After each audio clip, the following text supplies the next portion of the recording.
This problem says consider the curve given by x squared plus 4y equals 7 plus 3xy. Part A says show that dy dx equals 3y minus 2x all over 8y minus 3x. So if you look at the given curve, you can see that the x's and y's are mixed up on both sides of the equation. So we're going to take the derivative implicitly with respect to x because it says dy dx. So just a reminder, for implicit differentiation with respect to x, anytime you take the derivative of a term with x, you're just going to take the derivative.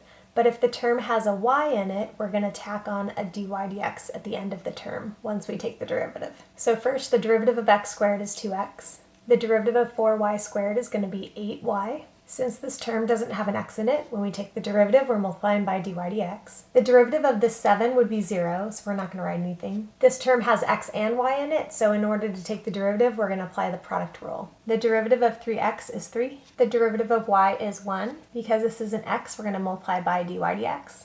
We're going to multiply these, and then we're going to add the product of these. Now we have the equation written out. We want to move the dy dx terms to the left side and the non-dy dx terms to the right side. At this point, we're going to factor out dy dx, and we're going to divide both sides by 8y minus 3x. So now we've just shown that dy dx equals 3y minus 2x over 8y minus 3x. Part B says show that there is a point P with x-coordinate 3, at which the line tangent to the curve of P is horizontal. Find the y-coordinate of P. When you have a line tangent to the curve that's horizontal, at this point you have a proportion, so we can cross multiply, and you end up getting 3y minus 2x equals 0. The problem says we have an x-coordinate of 3, so we're going to plug in 3 for x, and you get that y equals 2. When x equals 3, we just found the y-coordinate to be 2, so now we just want to show that the point 3, 2 is on the curve.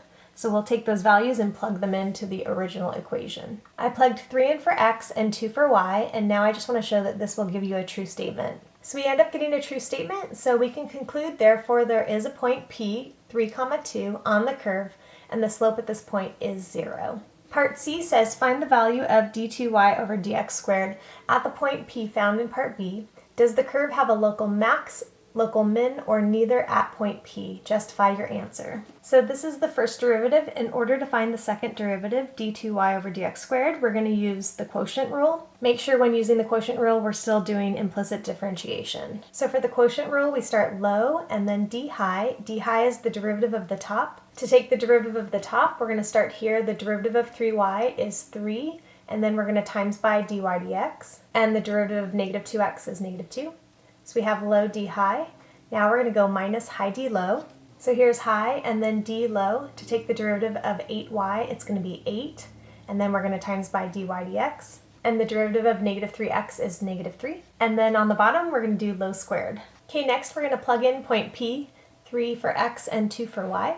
Right here I worked out dy dx at point P. So I plugged in 3 for x and 2 for y, and you end up getting 0. So that means we're going to plug in 0 right here and also 0 right here. Okay, so I think I have everything plugged in, and now we're just going to simplify.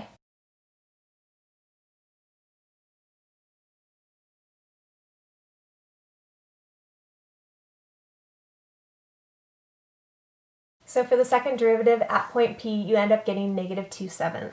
So we found the value of the second derivative at point P. Next, it says determine whether the curve has a local max, min, or neither at P. To do so, we're going to use the second derivative test. The first part of the second derivative test, we want to show that the derivative at point P is equal to 0. And we already did that right here, so first derivative at point P was equal to 0, so that condition was satisfied. And then finally, your second derivative at point P, since we got a negative value, we know that the curve is concave down at point P. Therefore, if you're concave down and you have a critical point at point P, then you know that the curve has a local maximum there. So I'm just going to write that out. Here I have it written out at point P equals 3, 2. The slope is equal to 0 and the derivative is negative. Therefore, the curve is concave down at point P. By the second derivative test, the curve has a local maximum at that point.